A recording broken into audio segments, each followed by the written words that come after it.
sikap pelayan Tuhan. Pelayan Tuhan dalam arti pelayan gereja, pelayan masyarakat, pelayan umat manusia, dia, alam semesta dan segala isinya, abdi Allah, hamba Allah. Yang keempat, tidak salah, pertama saya bisa dengan Anda, saya bawahi tentang hamba yang tiada arti. Beberapa hari lalu Pastor Patris bilang hari ini hari terakhir, dalam arti hari terakhir materi-materi dengan kegiatan dalam rangka pembinaan khusus ini. Walaupun nanti penutupannya hari Sabtu. Karena itu lalu saya ditugaskan lagi untuk pimpin misa. Dengan catatan ngomong apa saja tidak perlu berhubungan dengan bacaan. Tapi demi aturan dan tradisi gereja tentu tetap ada kaitannya. Karena itu ada dua macam nasihat yang saya mau angkat dalam pembicaraan di pagi hari ini. Pertama itu nasihat kitab suci. Dan yang kedua, nasihat seorang hamba yang sudah jungkir balik, sudah masuk di kepala 6, yaitu saya. Nasihat kitab suci ada 3, ada banyak, tapi kalau saya lihat ada 3 hal yang bisa diambil.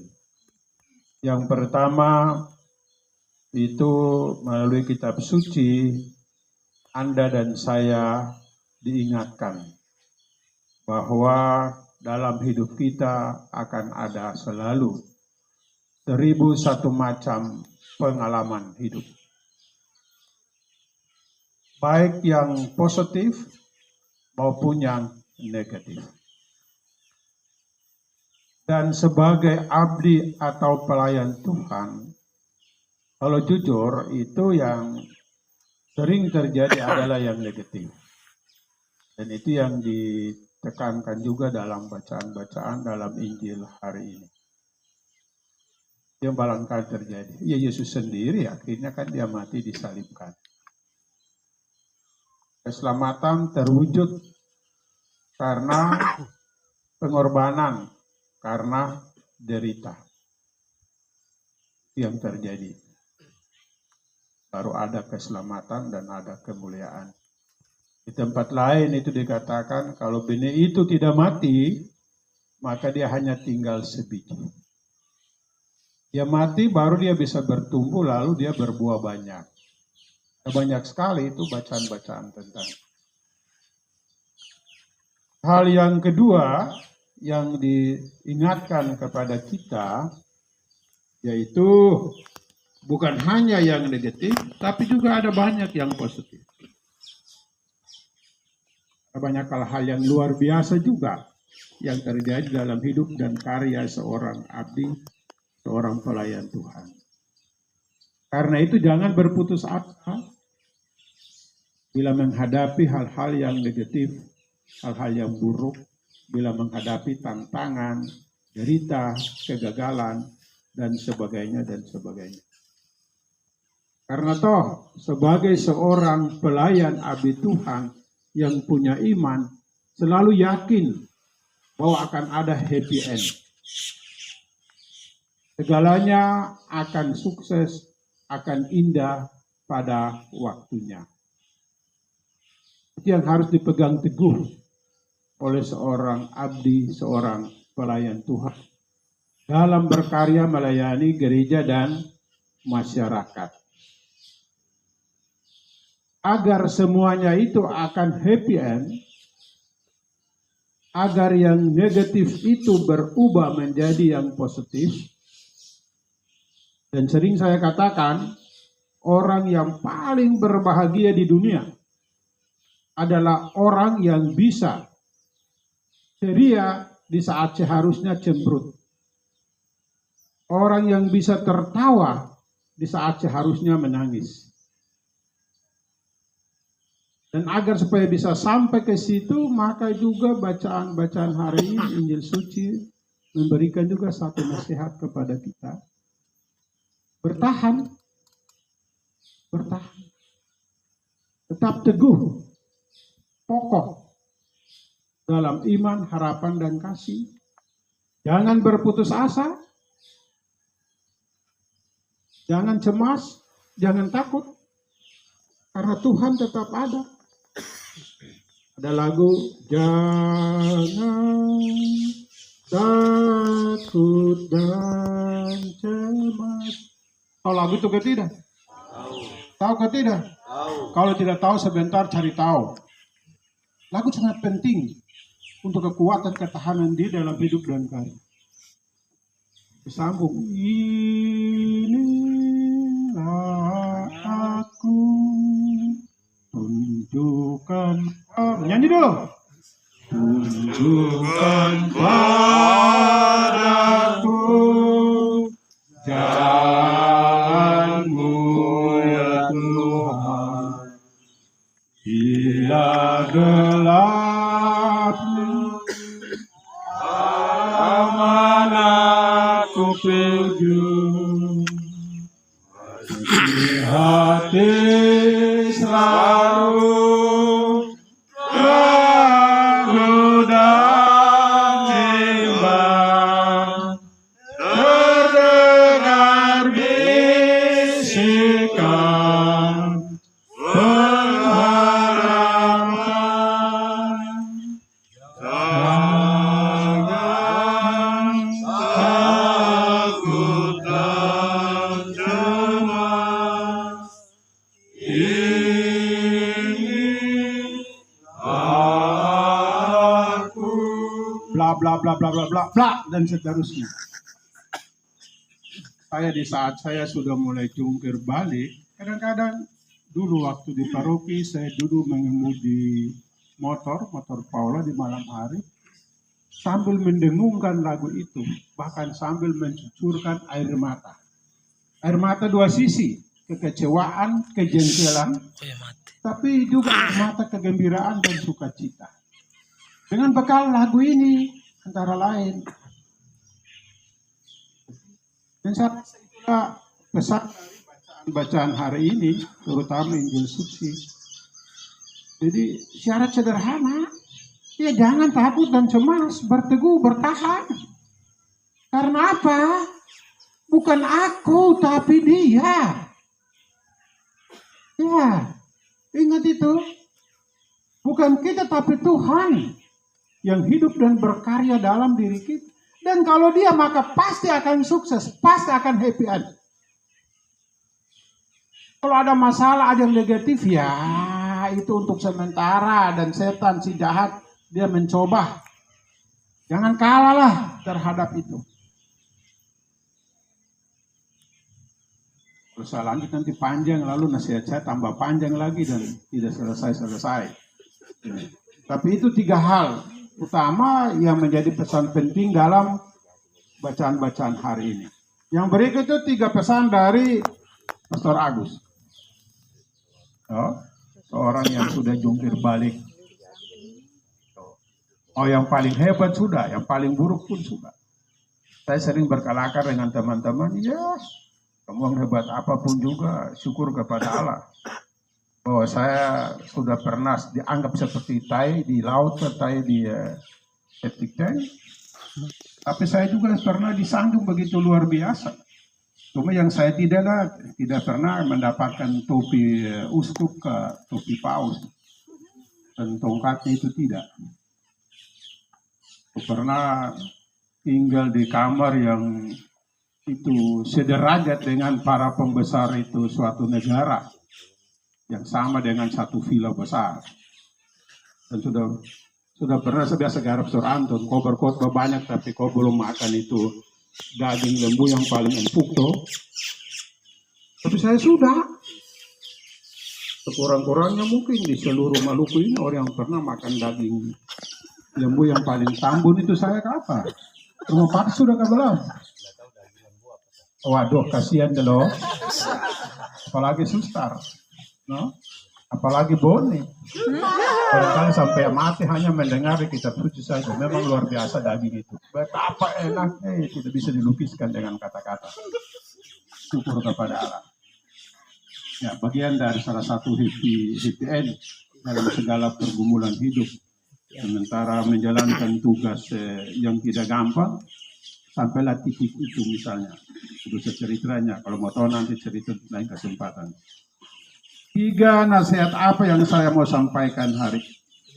Anda banyak bicara tentang pelayan, hidup dan karya dengan segala macam materi yang ada yang memang tujuannya untuk Anda disiapkan untuk bergerak berkarya dalam medan pastoral, terutama yang Bapak Uskup katakan di daerah pinggiran. Tentu dalam waktu kurang lebih 1 bulan ini ingat bahwa mungkin yang Anda dapatkan baru 0,00 sekian persen, ingat itu. Banyak hal belum. Banyak sekali belum. Maka catatan saya yang pertama, jangan over. Jangan lupa ya, jangan over. Kalau sudah over, maka ya gawat.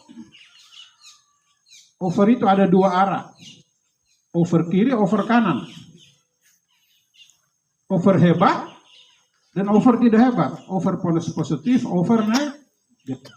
Namanya over ya sudah tidak normal lah. Maka cilaka. Itu ada 2 over. Yang satu over itu over kelewatan batas. Di atas, saya catat di sini over high, yang paling tinggi, yang paling besar, paling hebat. Over high, over up, over hot, over acting. Lalu saya suka buat kata-kata ini. Kata-kata disingkatkan dengan over huha. Ya, over huha. Akhirnya jadinya apa? Ya, hebat di luar, hebat di dalam. Toh? Itu. Jadi Anda actingnya kelihatannya begitu hebat yang tampilannya. Tapi itu mengindikasikan ada kehebohan. Ada sesuatu yang gak beres. Itu casing saja. Isinya tidak, hati-hati. Jadi jangan huha ya. Itu. Tapi apa? Itu jadi ada. Tapi saya tulis di sini jangan over. Tapi ACC kodrat. ACC kodrat. ACC itu jelas tuh ACC itu. Tapi kodrat, bukan hanya ACC-nya. ACC kodrat. Itu ada makna filosofi mendalam, saya nanti kamu renungkan saja. Pasti bahwa ada pendobolan di sana. Dan ACC itu kan positif kan negatif. Positif lah, oke lah. Oke dirimu dan oke Tuhan, oke sesama, oke apa saja. Tapi kodrat. Nanti kalau Anda belajar itu, kemarin baru saya bilang sama siapa ya. Kalau kita jujur mempelajari ilmu analisa transaksional, kan mungkin pasca suster, ada psikiater, psikologi tahu itu dari Sigmund Freud kalau nggak salah. I'm okay, you are okay. Yang positifnya di situ. Tapi nyatanya di mana? I'm okay, you are okay. Oh tidak, tapi saya. Padahal sebenarnya kebalikannya, saya tidak. Kau memang kau bagus, tapi saya ini kan tidak bisa bilang begitu. Makanya saya bilang, kau tidak, Wak. Tapi saya bilang itu dalam kata-kata atau dalam sikap. Biasa dalam sikap yang di bawah alam, di bawah tanah saja kan. Di undergroundnya saja, di bawah alam tak sadar saja. Itu urusan yang lain. Itu. Tapi yang saya mau jelaskan ACC kota tadi dulu. ACC itu ada singkatan kata-kata di situ. A pertama, yaitu ada di mana ya? Afirmasi.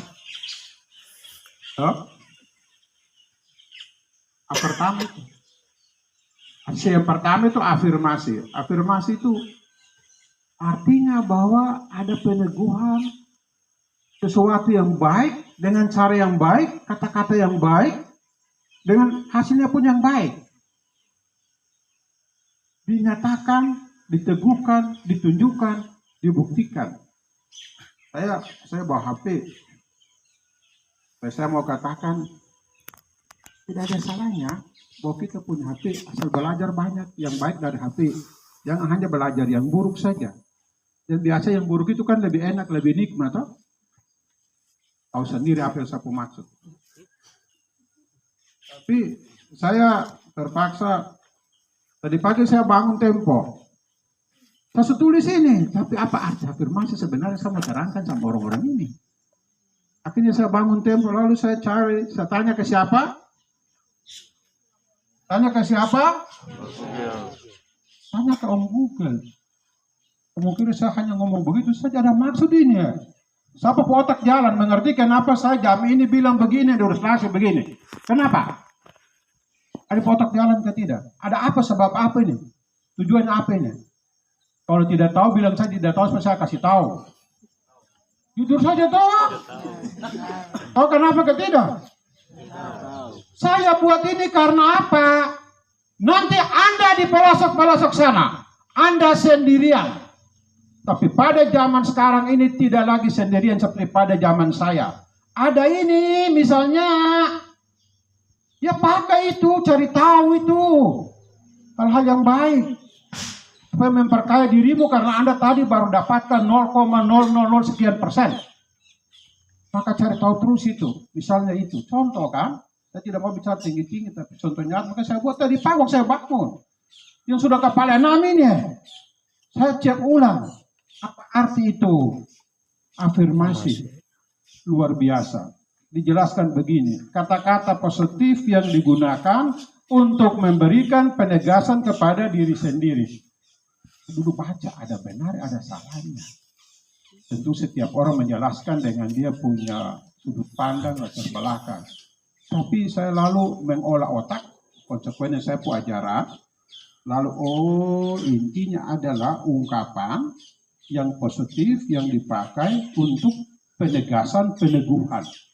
Bukan hanya diri sendiri, tapi pertama-tama Tuhan. Sesama diri saya. Beberapa menit sebelum saya ke sini baru saya mulai juga dengan penegasan diri saya, Tuhan dan sesama. Agus, kau salah. Perintah Yesus itu kan cintai, coba rumuskan. Cintai, dia langsung sesama manusia. Masalah di situ. Akhirnya cinta sesama saja lupa yang sesungguhnya. Pertama apa? Ini kadang-kadang kita tidak sadar itu. Betapa luar biasanya rumusan Alkitab dengan susunan. Urutan kata-kata dan kalimat itu. Kadang-kadang terlalu bermuluk-muluk itu tafsiran dan keterangan para teolog orang hebat-hebat. Padahal barang sederhana kalau kita pikir baik-baik. Cintailah Tuhan Allahmu. Itu yang pertama. Hukum yang pertama itu Tuhan kan? Tuhan Allahmu dan sesamamu. Baru kemudian seperti dirimu sendiri. Itu. Afirmasi itu. Kita mulai cinta kepada Tuhan dan sesama seperti diri saya sendiri. Kekuatan itu tugas tanggung jawab serentak akan menjadi kekuatan kita. Lalu keterangan panjang lebar sekali, bagus sekali. Sebentar kamu mau pulang buka HP dan cari manfaatnya dan seterusnya. Saya baru sadar ternyata ada orang-orang pintar jelaskan bagus-bagus di sini. Saya kira saya sudah tahu. Di situ baru saya temukan banyak arti maka. Tuhan syukur kepada Allah. Saya tidak ikut retret pencurahan Roh Kudus, tapi pagi ini Roh berbicara. Lalu dari kemarin saya mau ngomong apa hari ini? Saya temukan itu rumus itu. Prinsipkah saya punya saya bilang prinsipkah ilmu ACC kodrat. Lalu pertama itu afirmasi. Tapi afirmasi artinya apa? Cari-cari yang saya temukan itu. Kalau saya jelaskan nanti jadi panjang sekali, tapi Anda pulang dan buka cari sendiri. Kemudian cari lebih jauh, terima kasih kepada pelindungku, Santo Agustinus, itulah. Carilah dalam kerinduan untuk temukan dalam kerinduan untuk cari. Terus, maka akan jadi kaya. Itu pun pesan saya, Anda buat itu di medan pastoralmu. Di tengah-tengah segala macam kesibukan maupun kesunyian. Di tengah-tengah kesedihan maupun sukacitamu. Apalagi dalam kesendirian. Toh? Jangan cari yang hiburan-hiburan yang tidak jelas, lalu Anda tenggelam dalam dosa yang macam-macam itu kan. Tapi ya itulah kekuatan untukmu. Terus, baru satu saja selama itu. Tapi yang lain saya tidak akan jelaskan panjang lebar. Cuma bilang saja toh, asisi pertama itu afirmasi. Dan supaya ada afirmasi, maka ada yang namanya konfirmasi dan konsultasi. Cari tahu. Toh? Mencari tahu untuk ada konfirm atau tidak. Cari tahu dengan cara apa ya? Konsultasi. Toh? Bicara dengan orang lain. Tapi mulai dengan Tuhan, lalu dengan sesama. Kan mulai konsultasi dengan Tuhan dalam apa? Terus doa macam apa? Yang diajarkan kepada Anda doa apa? Doa Yesus. Doa Yesus itu ada model, ada huruf di sana. Jangan hanya lalu Yesus itu terus saja.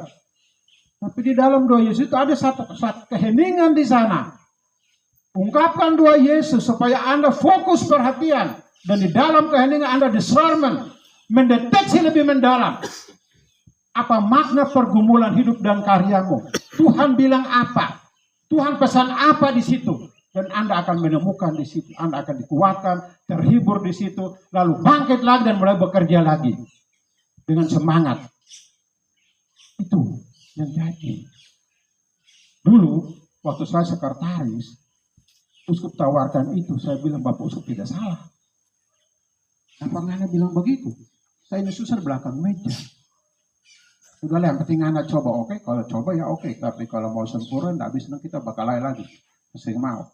Lalu saya mulai. Mulai itu saya juga lama-lama jadi heran juga. Itu saya bisa duduk malam sampai pagi, pagi sampai malam belakang meja. Bahkan teman-teman jadi heran. Itu saya kadang-kadang baru tidur itu jam-jam 4. Itu kadang-kadang juga tidak. Langsung mandi, masuk di kapel. Duduk. Masuk lebih duluan. Yang lain masih tidur, saya tidak tidur, sudah ada di kapel. Itu bukan cerita untuk melebihkan diri sebagai contoh untuk Anda. Betapa penting, betapa bernilainya pelajaran yang diberikan kepada Anda mengenai doa keheningan yang dibahasakan dalam gereja kita dengan meditasi.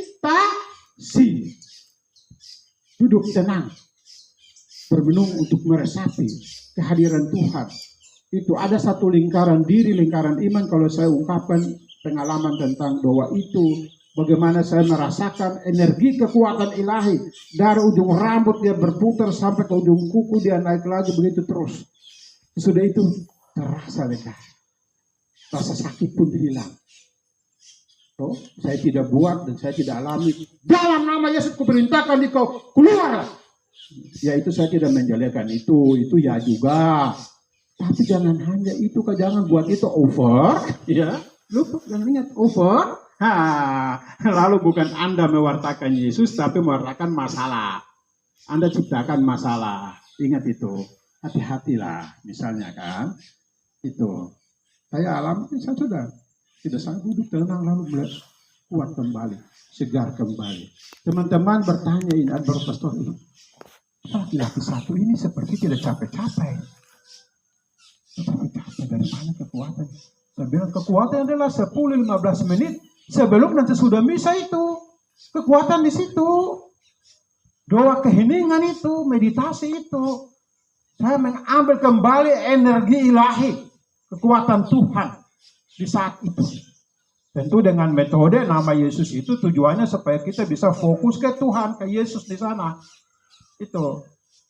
Tapi ada satu makna lebih mendalam, bawah itu supaya Anda kembangkan itu. Dan itu terjadi, saya belajar waktu tahun 78-79. Saya baru rasakan sungguh-sungguh mulai terasa waktu di paroki tahun 86, Dia berjalan terus sampai dengan tahun 2007. Saat saya jadi sekretaris serta kepala rumah di Keuskupan, itu baru betul-betul saya meresapi itu. Mengalami itu dengan, boleh dikata ya sudah mencapai sedikit di atas 80-an%. Tapi ini ups and down, turun dan naik. Ingat itu. Ingat itu. Sekali lagi, ingat itu. Tadi apa? Konfirmasi, konsultasi. Nah, ini ACC pertama. ACC pertama itu afirmasi, konfirmasi, konsultasi. ACC kedua itu apa? Aplikasi. Pertama itu aplikasi. Sudahlah apa yang sudah dikonfirmasikan, dikonsultasikan, diaplikasikan, diwujudkan, dihidupi dalam hidup. Dan supaya itu jalan, maka ada sisi yang kedua, yaitu ada konsultasi dan kooperasi. Consultation dan cooperation. Konsolidasi. Consolidation and cooperation. Ada konsolidasi kekuatan, energi, baik dalam diri kita sendiri maupun dengan orang lain. Penyatuan energi, penyatuan kekuatan. Kemudian membangun satu gerak bersama, kerjasama, maka diterangkan kepada Anda tentang komunitas dan seterusnya. Keuskupan kita sangat menekankan visi, misi, moto dan apa yang kita, mari kita bergerak bersama. Dan gerak bersama harus dipadukan dengan ini konsolidasi kekuatan. Itu jangan kelihatannya seperti gerak bersama, tapi masing-masing ke arahnya sendiri. Boleh dari mana-mana, oleh siapa saja, tapi arahnya satu sasaran. Itu gerak bersama menuju ke sasaran itu. Sasaran tugas perutusan kita, seperti visi misi yang dilaksanakan, diwartakan, dicanangkan oleh gereja lokal kita dalam konteks gereja nasional maupun gereja universal kita. Yaitu baru Anda bisa mulai menjalankan tugas pelayananmu sebagai seorang katekis volunteer kah, katekis apakah, imam kah, diakon kah, apakah apa. Itu. Jadi ini ACC ya. Itu jangan over, tapi ACC kodrat. Boleh, ingat itu. Jangan over, tapi ACC kodrat. Itu. Kemudian nasihat kedua, cepat selesai. Jangan lupa, sing lama lagi. Nasihat kedua itu yang pertama tadi boleh dikata itu prinsip. Itu prinsip. Kedua ini boleh dikata itu metode. Itu sering saya pakai dalam karya pelayanan saya. Metode apa? Saya beri nama itu masuk keluar pintu. Metode masuk keluar pintu. Masuk keluar pintu ya arti sederhananya kita bergerak berjalannya keluar masuk pintu. Yesus berkeliling sambil berbuat baik. Pintu apa ya? Pintu rumah dan pintu apa? Pintu rumah dan pintu apa? Pintu hati. Ragu-ragu mau bilang, yang paling penting kau mau ragu. Pintu rumah dan pintu hati. Ya masuk keluar rumah, masuk keluar pintu rumah orang dan pintu hati orang. Ada kata masuk keluar di sana. Tahu jalan masuk dan tahu jalan keluar. Jangan masuk lalu tidak ada lagi jalan keluar. Lah sudahlah tinggal di situ. Habislah sudah Anda punya tugas tanggung jawab dan panggilanmu. Maka muncullah kasus. Itu terjadi terutama bagi kami kalangan kaum apa? Kaum selibat kan? Yang janji tidak kawin. Janji tidak kawin. Saya bilang iya janji tidak kawin, tapi kan saya tidak janji untuk tidak mencintai, toh. Nah, akhirnya terjadilah rasionalisasi di situ. Iya kan? Lalu cintanya ada cinta wajar, ada cinta tak wajar. Ada main cinta-cintaan, kucing-kucingan. Karena dia tahu masuk pintu, tapi dia tidak tahu lagi keluar pintu. Cuma tahu pintu masuk, tidak tahu pintu keluar. Ingat itu. Metode rumus itu, tahu pintu masuk, tahu pintu keluar, masuk keluar pintu dong. Jangan masuk lalu tinggal terus di dalam, tinggal nikmati segala kenikmatan di sana. Akhirnya terjadilah padaku menurut kehendak kita. Toh? Padahal yang seharusnya terjadilah menurut kehendakmu besar. Tapi yang ini kehendakmu mu kecil, yang kehendakku ku kecil, Kak. Ya itu yang terjadi. Ketawa, tapi memang jadi begitu. Nanti bilang, oh ini pengalaman atau pengamalan? Ya jawab sendiri. Ya, rahasia perusahaan, tapi yang pasti bahwa itu direnungkan dalam hidupku. Toh, ditemukan juga dalam hidupku. Entah itu pengalamanku, pengalaman orang lain, kah itu urusan lain. Tapi saya bilang supaya jangan tertawa hari ini, nanti Anda menangis kemudian, toh. Itu rumus itu masuk keluar pintu itu. Masuk keluar pintu itu juga berarti di situ mendalam sekali itu. Itu ada satu relasi komunikasi yang sangat luar biasa dengan orang-orang yang kita layani. Dan memang betul-betul kita masuk pintu muka, keluar pintu belakang, masuk pintu belakang, keluar pintu muka. Jangan duduk di rumah sendiri. Godaan terbesar zaman sekarangnya seperti itu. Apalagi dengan HP, lalu HP yang harus mendekatkan orang yang jauh, lalu menjauhkan orang yang dekat dan mendekatkan yang jauh sana. Itu kan juga celaka juga. Toh akhirnya duduk saja di situ, tidak lagi yang namanya keuntungan rumah yang diajarkan, ditekankan di mana-mana itu ngomong saja, asbun saja, tong kosong berbunyi nyaring saja, tapi tidak dibuat. Kunjungan rumah, toh untuk masuk pintu rumah orang itu maupun pintu hati orang. Kemudian turut merasakan suka duka di sana, bimbing dan tuntun di sana. Sesudah itu kau jangan keenakan, zona aman. Jangan mampu keluar dari zona aman itu, keluar pintu lalu kau jalan lagi kan? Ke rumah lain lagi, ke tempat lain lagi, urusan lain lagi. Itu. Jadi juga ada satu metode istimewa yang juga saya pakai adalah yang ini yang saya harap hari ini kau menghafal baik-baik. Masuk pintu mereka, keluar melalui pintu kita. Masuk kandang kambing mengembik, kandang ayam mengutek. Jangan masuk kandang ayam kau mengembik, ayam lari lah. Silakan. Lalu kalau masuk kandang kambing mengotek, ya kambing dia mulai main, dia punya itulah. Ya, kontekstualisasi, penyesuaian diri. Membimbing, menuntun orang dari persoalannya untuk bawa keluar. Dari persoalannya sesuai dengan arah, haluan, tujuan perjalanan kita. Kau paksa kau masuk dengan kau pintu, tak kunci dia punya pintu lah. Tidak bisa. Saya biasa ngomel. Kemarin kan saya sini sampai serpatis dengan berapa orang.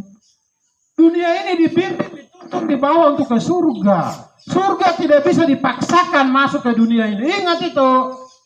Kita ada di dunia dan mencoba berusaha menghantar dunia menuju ke surga sana. Jangan kita paksa lalu akhirnya kan tidak jadi. Susah kan? Tadi biasa bakal dengan saya punya salah satu dosen, saya bilang siapa? Saya bilang begini, hei, kita bina tuntun orang itu tidak sama dengan cetak batu tela. Toh? Cetak batu tela saja tak salah, tidak sama dengan dia punya porna. Betul kasih? Ada yang sudah pernah cetak tela? Sudah kah belum? Ya. Syukurlah banyak bilang sudah. Kalau belum, kamu gawat juga. Tidak tahu kerja. Tapi kerja juga ada sambil refleksi itu. Saya kerja cetak tela sambil refleksi itu. Iya ya. Dan saya bawa ke metode pembinaan orang. Walaupun orang anggap saya ini keras. Tapi satu sisi Mandagi bilang, tegas, keras dalam prinsip, tapi lembah lembut dalam cara. Hanya memang satu dosa itu. Ada yang bilang terbalik. Biar dia begitu, tapi bulunya singa, tapi hatinya domba itu. Ada yang hatinya domba, malah bulunya sorry. Bulunya domba, tapi hatinya singa. Memang itu metode public speaking. Saya buat begitu supaya kamu mata tak buka. Sengaja bicara salah atau supaya kamu tak buka sedikit daripada kamu mulai ngantuk. Ya iya. Salah satu cara public speaking itu sudah tahu nanti sudah diajarkan apa, tapi salah satunya itu ngomong-ngomong ya. Saya punya cara apa, saya bilang apa? Kuasai materi, kuasai Pertama kuasai diri dulu, lalu kuasai materi, kemudian kuasai medan. Saya murid-murid itu beberapa nastifat masih itu sekarang ya saya bersyukur toh mereka mulai hafal dan ingat dan berbangga diri dan memuji saya, makan puji lagi. Ya, tapi lalu kau kuasai kemudian sedang putar dia supaya dia keluar lewat pintu muka. Sudah Jo, sampai lupa kita kembali ke teks. Bilang apa tadi? Ilmu masuk keluar pintu. Ini kalau cerita ini panjang. Gitu. Kalau mau cerita contohnya, itu berapa menit saja contoh supaya kamu mengerti ini. Saya waktu pastoral itu di Paroki Namar. Terus saya sampai di debut waktu itu, minta maaf orang debut, memang fakta waktu itu. Kecil sana, toh. Waktu itu kendaraan belum banyak, jalan belum seperti sekarang, ada bis besar lewat. Itu hari-hari itu ada satu kelompok anak-anak kerjanya adalah tidur di pasar yang dibuat oleh pemerintah. Pasar itu untuk apa? Untuk ikan, tapi itu hari panas ini semen dingin enak ini, mereka tidur di situ. Sekali lagi minta maaf ya, karena ada di siang orang debut, maafkan beta juga. Tapi ini contoh Anda kebaikan ada nanti. Oh, jadi anak-anak ini dong tidur di situ. Lalu tidur apa? Bagaimana kadang-kadang buat rencana bagaimana supaya itu dong pasang paku pica ban kan? Jadi kok mobil itu pica-pica ban terus. Di situ saya punya ipar polisi disuruh ke Polres ke situ. Mungkin orang tahu bakal baku ipar tahu lah. Datang dengan ngomong dengan huruf R tapa-tapa itu. Mana ini caranya? Nah, terus persoalan masuk lewat pintu mereka, keluar lewat pintu kita tadi itu, masuk keluar pintu itu Dewan sudah kasih tahu itu bahwa frater itu anak-anak di situ tuh bahasa orang kayak bilang yue mit-mitan ikan yu yang berkelompok itu. Jadi orang ibu-ibu tidak bisa berdua lah di situ dong, tidur di enak ini matahari panas itu di atas semen itu sejuk bagus ini. Lalu saya turun, saya tidak merokok tapi ya bawa rokok di saku, alat kontak, bawa gula-gula. Lalu turun, lalu duduk-duduk, langsung mulai banting badan, sama-sama mulai cerita, lalu nggak ada merokok, nggak rokok, mulai berteman. Oh, saya ada apa-apa, saya mau katakan begini, mungkin ada orang protes saya, setan pun harus jadi teman Anda, asal jangan jadi setan, ingat itu, toh. Ya Anda kalau bermusuhan dengan setan tidak bisa kalahkan dia. Tuh pandai-pandai lah jadi sahabat dia dulu baru kemudian Anda bawa dia sampai ke keluar lewat pintu Anda itu, tobatkan dia itu. Kok pakai malaikat pucari ya kalah lah. Malaikat selalu mengalah lah. Oh, bagaimana caranya untuk itu membuat setan jadi malaikat dengan cara setan? Tuh. Pakai itu setan dengan cara ke nerakanya untuk bangun itu surga. Itu, tapi contohnya itu saya pikir bergaul cerita dengan orang baik-baik. Habis itu besoknya saya ada tidur, mereka semua main kolele lalu mulai lewat pastoran. Saya diam saja. Terus luksanya saya beli meja pingpong, bukan beli net pingpong, lalu saya lihat meja besar situ mulai buat itu lalu orang ketong asik main, dong lewat. Yo frater tidak ingat ketong lah, kamu panggil dong. Panglung datang, tahu nggak mulai sama-sama main, ibu-ibu marah. Saya diprotes juga oleh beberapa orang-orang hebat dan benar tidak bisa. Kalau kamu mau, kamu berani turun tidur di bawah. Jadi terlalu panjang. Terakhir apa? Dua hal penting yang saya mau bilang. Yang nopo baik ini. Toh, ketong sama-sama pergi di Pulau Nai, lalu ketong buat apa? Tebang kayu. Bawa kayu apa? Buat suster dorong punya kandang ayam yang sering dicuri. Juga antara lain oleh mereka. Ya. Itu tanpa saya ngomong, mereka usul itu. Ya, jadi saya ikut. Nah kami sampai di pulau, angin ombak datang, jadi makanan kami makan apa? Pancing ikan, makan dengan kelapa kering. Tapi bertahan pesan bacaan hari ini. Bertahan dari mereka. Yang tadi itu yang mereka itu roboh kembali. Mereka bukan lagi menjadi pengambil tapi pelindung. bawa kayu datang udah bikin kandang supaya suster rompoi ayam jangan lagi dicuri toh. Antara lain oleh beberapa dari mereka. Yang berikut saya lewat, taruh dulu lain. Jangan, saya terlewat. Kenapa? Saya kata, dia udah mau pasang paku lagi itu. Jangan gara-gara saya lewat baru ngomong tegur. Tidak baik, tetap tidak baiklah. Beberapa hari kemudian apa yang mereka buat? Mereka pergi ambil semen di toko, perbaiki itu jalan, kemudian palang itu jalan, lalu tagih itu uang. Orang protes. Saya cek, kenapa kamu buat itu? Wah, ketong perbaiki jalan, ketong sih nggak ada uang, jadi ketong tagih supaya bayar utang toh. Baik atau tidak? Baik atau tidak? Baik. Baik. Bagus itu. Itu tanpa saya suruh. Tanpa saya suruh. Ini metode pastoral yang saya bilang tadi. Masuk keluar pintu. Masuk pintu mereka, keluar pintu kita. Cara Yesus berpastoral. Itu. Berkeliling sambil berbuat baik. Bergaul, bersahabat dengan siapa saja. Yang terus saya dengar nguping juga yang diajarkan oleh suster kan. Oleh relawan kan. Itu yang diajarkan tentang apa itu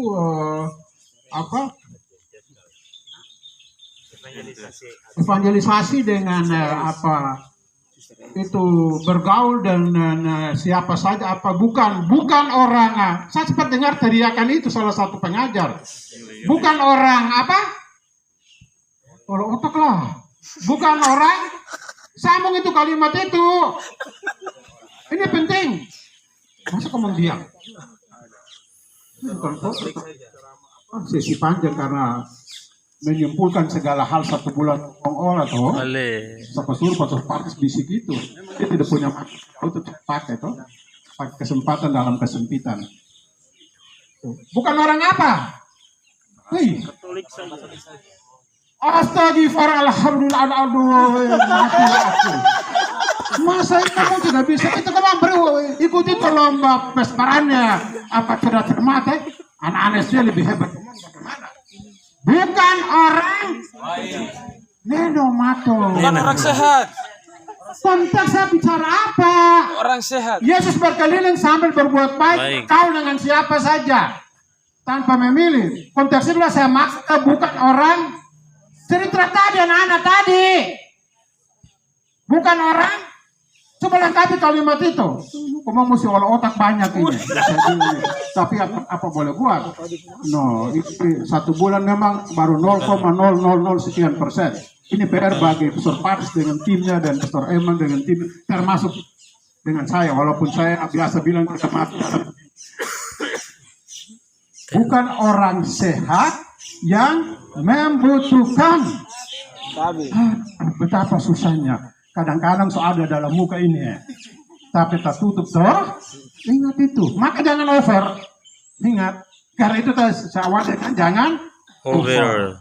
Saya biasa bilang ke teman-temanku ada 1000 kebenaran. Kau baru tahu 100. Masih ada 900. Kau belajar 100. Ujian dapat jawaban 100. Kau nilai 100. Tapi 90 lain kau belum belajar, belum tahu. Betul toh? Maka sekali lagi jangan over. Jangan sombong. Jadi itu metode keluar masuk pintu. Termasuk masuk pintu mereka, keluar lewat pintu kita. Bergaul dengan siapa saja, termasuk dengan setan, asal jangan jadi setan. Bergaul dengan tukang mabuk, asal jangan jadi pemabuk. Toh? Ini kenyataan. Boleh minum, asal jangan jadi peminum. Toh? Apalagi jadi pemabuk. Bergaul dengan anak-anak yang nakal, asal jangan jadi bos nakal. Jadi bos yang baik. Ini penting bagi Anda. Maka saya minta maaf ambil waktu dan menekankan itu. Terus terakhir. Ada 3 tuh. Sama suruh tidak dikasih kesempatan untuk sesi ya, tapi ya ini kan komen saja. Kasih sesi sudah. Sesi terakhir. Itu yang terakhir itu Dengan pakai apa? Teman-teman pasti tahu itu saya punya banyak ilmu. Saya kumpul-kumpul di file itu sudah ratusan itu. Ilmu, metode, prinsip. Yang ini saya baru bilang 0% itu. Itu ilmu ular. Ini ular ini sudah terkenal. Tapi tadi pagi saya tambah kata kemudi. Ilmu kemudi ular. Karena tiap kali saya tanya ilmu ular ini, jawabannya selalu meleset. Maka saya tambah kata ilmu kemudi ular.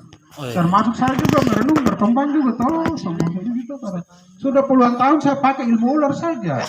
Ini saya pakai ilmu kemudi ular. Dan ilmu penyu. Jangan ilmu ayam. Kita mulai dengan ilmu penyu yang bertentangan dengan ilmu ayam. Kira-kira kau tahu tidak? Apa beda penyu dan ayam? Apa beda penyu dan ayam? Tahu kau tidak? Beda penyu dan ayam. Penyu sembunyi di Bagaimana cangkang. kamu ada pengamalan dan pengalaman ke? Ayam punya saya, penyu. Rafael, ada beda penyu dan ayam?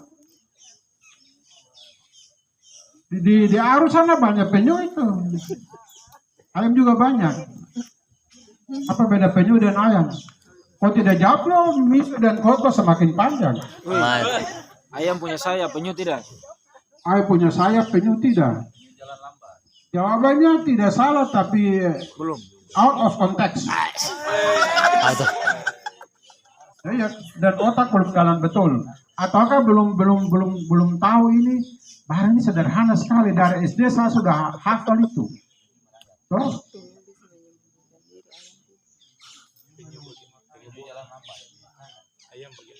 yang itu hal-hal yang biasa, tapi ada hal yang khas. Baru jawab yang biasa-biasa, tapi belum yang spektakuler luar biasa, yang memang sudah menjadi falsafah hidup. Penyu ada masalah, sembunyi di cangkang. Apa? Coba. Itulah, kamu memang parah. Dari desa saya tahu itu. Betul setelah otak mulai bekerja saya tahu itu toh. Beda penyu dan ayam, salah satunya apa? Toh, penyu dia buat apa kalau dia bertelur? Sembunyi di telurnya, soal dari pasir soal cara, tapi inti di sana sembunyi telurnya. Ayam bertelur kok. Supaya aman selamat kan? Ribut Nanti tahu kemudian di Puhas sudah banyak penyu baru di laut sana. Tapi kalau ayam, Ribut. ayam buat apa? Ayam ribut bertelur. Ya, padahal cuma satu telurnya. Ya, penyu dia tapi telurnya berapa? Banyak. Ingat itu, jangan pakai ilmu ayam dalam arti itu. Tapi pakai ilmu penyu. Orang Katolik itu silent workers. Silent workers. Pekerja yang diam, tenang. Dia berbuat lebih dari berkata-kata. Jangan NATO. Tahu kepanjangan NATO? Tahu atau tidak? Yang sana belum tahu. No action, talk only. Kamu pulang lalu, ini sudah 1 bulan di sana, nah ada sertifikatnya. Kamu hebat apa? Kau kira kau lebih dari saya? Padahal NATO. Toh? Jangan. Itu ilmu penyu, toh. Peribahasa lain itu ilmu padi. Semakin dia berisi, semakin merunduk. Ingat itu. Seorang pelayan, seorang pekerja yang baik, orang Katolik yang baik, berbuat dan berbuat. Walaupun orang tidak akui itu urusan dia. Yang penting siapa dia? Penting Tuhan tahu apa yang saya lakukan. Tuh. Ayam baru atau butir telur dia berkotek lalu kamu tahu apa yang terjadi? Tuh. Tuan ayam tahu, anak-anak tahu, pencuri tahu, biawak tahu, ular tahu, semua tahu. Akhirnya telur belum keluar lagi, dia harus datang dan ramas dia. Habislah sudah. Tuh. Sing ada telur, sing ada yang baru. Ini pun diambil dan diramas dan habislah sudah. Iya kan? Ramas nih. Ya. Waktu saya sampai di KUI itu ada teman yang telepon, kakak, kenapa belum nampak di televisi? Memangnya saya datang untuk nampak di televisi? Perlu saja toh, karena saya punya ilmu itu ilmu penyu, bukan ilmu ayam. Nah, nanti lihat hasilnya banyak kalau saya cerita, mungkin orang tidak akui karena tidak pernah dipublikasikan, tapi catatan ada. Ya. Ngeri. Mau tahu? Ya. 1-2 kah? 1-2 saja kah? Saya boleh katakan karena memang fakta. Itu salah satu untuk bangsa ini. Ya termasuk itu Badan Pembinaan Pancasila itu usulannya Pastor Agus Hayanan dari Maluku. Baik. Ada dalam rapat resmi Dewan Pertimbangan Presiden. Saya katakan itu, kemukakan itu. Dan 2 minggu kurang lebih kemudian Jokowi buat, dan ketuanya teman narasumber hari itu, ketua pertama. Dia bicara soal tsunami sosial. Lalu kita diskusi cara mengatasinya. Saya sudah baca toh, lalu siapkan toh, tulis lokasi. Bagaimana P4 dihidupkan kembali dengan saya bilang jangan hanya P4, P5. Dan ini pun penting untuk Anda. Bukan soal saya buat apa, tapi soal P5 ini ya. Ini ya. Kenapa kita gagal banyak? Karena pedoman, penghayatan, pengamalan Pancasila. Satu yang dilupakan. Apa itu? Ya ini. Seharusnya pedoman, pengetahuan, penghayatan, baru pengamalan. Yang saya bilang olah otak, olah hati, olah otot itu. Kita loncat ke penghayatan dan pengamalan, maka kacau lah. Orang tidak ngerti mau bagaimana dihayati dan diamalkan. Tiga-tiga harus ada. Dia pahami dulu. Dia hayati, baru dia amalkan. Dan saya ngomong hari itu. Kesalahan sejarah zaman silamnya itu. Sama dalam karya gereja kita. Bagi saya Alkitab, saudara-saudariku ingat. Itu adalah pedoman, pengetahuan, pemahaman, penghayatan dan pengamalan iman kita. Pelajari baik-baik untuk tahu. Resapi baik-baik untuk tertanam dalam hatimu itu. Hayati itu. Kemudian lakukan, wujudkan itu. Baru amalkan. Kalau tidak tahu bagaimana kau bisa hayati. Itu pun nasihat untuk Anda. Temanmu di mana waktu Anda sendirian di medan karya pastoral? Ya Alkitab. Baca kan? Baca itu. Lalu kemudian pahami baik-baik, hayati baik-baik, dan wujudkan dalam hidup. Sampai panjangnya. Cepat, itu mau selesai tadi mau. Sudah ilmu tuh, ilmu itu ilmu penyu. Ilmu ular. Sekarang ilmu ular. Tapi saya supaya jangan panjang lebar, saya sadar itu karena banyak kali pengalaman, maka saya tambah ilmu kemudi ular. Kalau jadi nanti kamu jawab salah-salah terus lihat. Kalau ular itu dia jalan dengan apa? Hah? Ular jalan dengan perut. Setuju? Setuju. Terus pengendali perjalanan ular itu di mana? Kemudi dari ular itu mana? Bagian mana? Kepala. Kepala kan? Benar saja. Setuju? Semua? Yang gigi ompong soalnya dia lagi. Kalau begitu menurut Pak apa? Oh, berarti ya perut. Jadi kebanyakan bilang kepala, yang ompong bilang perut. Ya ompong karena apa? Dia ini kan luka batin karena ompong, tapi katanya sudah sembuh toh. Ya iyalah contoh sebagai contoh toh. Rendah hati. Betul-betul sembuh. Kalau dibilang dia tidak lagi langsung, tapi dia mulai senyum. Cuma patah syukurnya dia sudah sembuh memang. Suster ini sudah sembuh kelihatannya. Tepuk tangan dulu. Saudara-saudara itu salah. Salah. Sekali lagi salah. Bukan kepala. Bukan perut dari ular yang kendalikan dia punya perjalanan. Tapi ekor. Lalu kekhasan ekor itu apa? Bagaimana ekor punya kekhasan? Antara perut kepala, ekor, bedanya apa? Hah? Beda kepala, perut, ekor ular, bedanya apa? Ini olah otak dong. Olah otak itu tambah lama itu cerita. Bedanya apa? Persis. Saya bilang begini, Bukan ukuran. jangan lupa lah. Bedanya. Kalau saya terangkan saja toh kamu duduk nganga begini lalu telan bulat-bulat lalat masuk mulut tapi kamu pulang lupa. Maka saya tanya supaya kamu jangan lupa. Ekor. Beda apa? Hah? Ekor di belakang tuh. Beda apa? Ada yang bilang apa?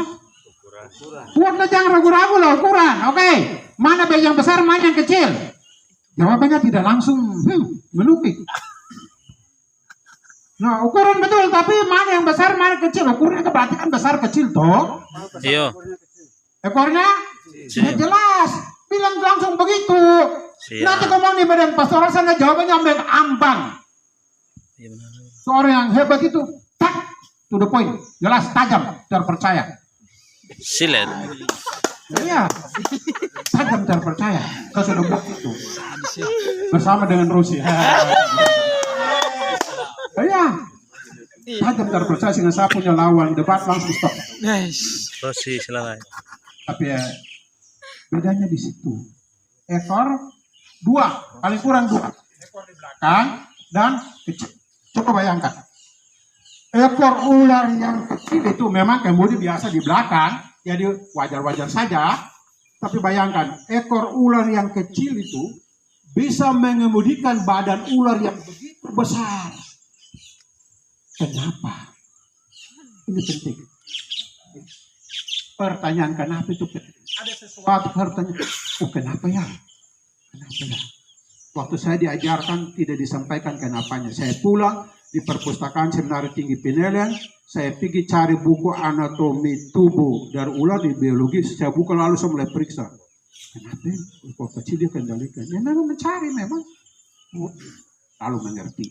Dan saya pakai selalu di setiap kesempatan pembinaan apapun termasuk kadang-kadang dalam khotbah. Ini kan khotbah campur pembinaan, campur ceramah, campur ini. Itu saya selalu pakai. Karena penting. Penting. Dan saya dikasih tahu oleh siapa waktu itu? Waktu saya ikut pembinaan kaderisasi orang muda, narasumber adalah almarhum Bapak Franseda, tokoh hebat itu. Oh. Dan dia terangkan itu, tapi Pastor Agus lebih pintar sedikit.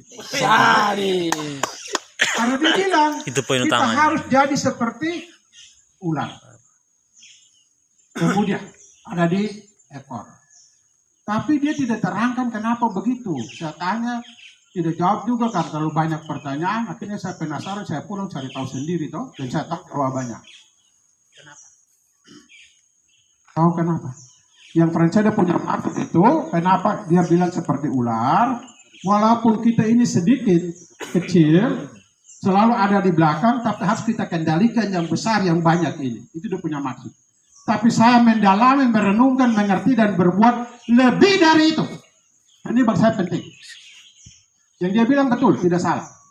Anda nanti di pelosok, Anda sharing saya nguping sedikit, Anda yang stasi kecil, umat hanya sekian, tidak apa-apa. Minoritas dalam jumlah. Tapi harus, apa? Mayor Harus. isi. Coba lanjutkan itu kalimat. Berkualitas. Minoritas dalam lumda, tapi harus Berkualitas. ya otak belum jalan betul. Harus berkualitas tapi tidak lengkap. Saya bilang minoritas dalam jumlah, tapi harus lengkapi kalimat itu. Mayoritas dalam kualitas dan peran. Ingat itu. Itu katekista, pelayan kah, pastor kah yang di daerah pinggiran harus seperti itu. Harus seperti itu. Itu bagian dari ilmu ular yang arti pertama. Tapi supaya seperti itu maka masuk lebih dalam.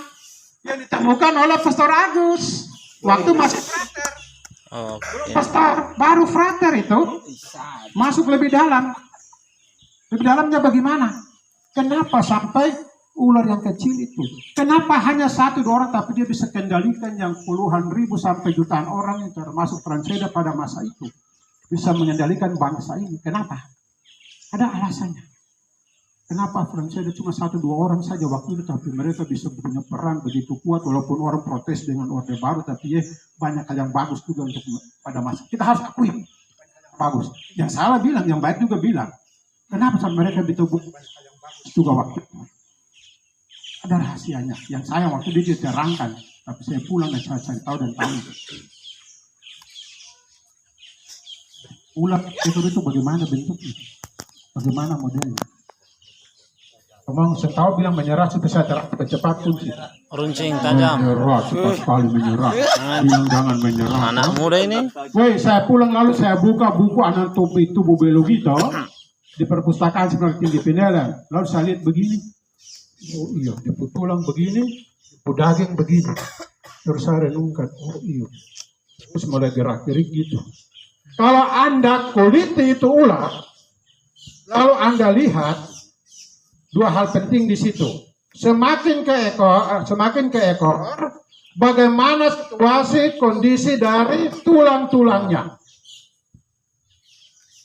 Kira-kira bagaimana modelnya? Bentuknya, susunannya, kira-kira bagaimana? Dari kepala sampai ke ekor. Semakin dari kepala semakin ke ekor itu bagaimana? Pernah tahu ke tidak? Pernah lihat ke tidak? Kasihan deh loh. Semakin ke ekor itu dia punya tulang-tulang itu semakin Ada. Semakin apa? Tebal. Semakin rapat. Ya. Tulang ular itu kan terdiri dari ruas kan? Iya. Terdiri dari bagian. Pice. Masuk bermimpi dengan ular kan? Tapi dia kerja keras jadi. Semakin ke sana dia semakin rapat kan? Artinya apa? Kita mampu mengendalikan berbuat sesuatu. Kalau kita menyatu, kesatuan, komunitas yang kokoh kuat. Tadi rumus tadi itu consolidation, solid. Kesatuan yang solid, yang kokoh, kuat. Maka dia bisa mengendalikan, mengatur itu. Itu satu. Kedua, otot. Dari kepala sampai ke ekor. Ototnya itu semakin apa? Otot-ototnya semakin padat, kekar, kuat, solid. Itu. Mengerti ilmu ular.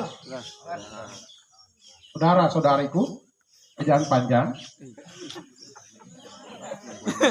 Sepanjang kan tambah panjang satu hari. Supaya Anda bisa berguna bagi gereja dan masyarakat, terutama di daerah pinggiran, maka ingatlah 3 nasihat, 3 pesan Alkitab, dan 3 poin catatan pesan Pastor Agus yang panjang lebar itu. Bawalah bekalmu, jalani dalam hidupmu. Amin. Amin. Mari kita lanjutkan dengan kurban Ekaristi Kudus.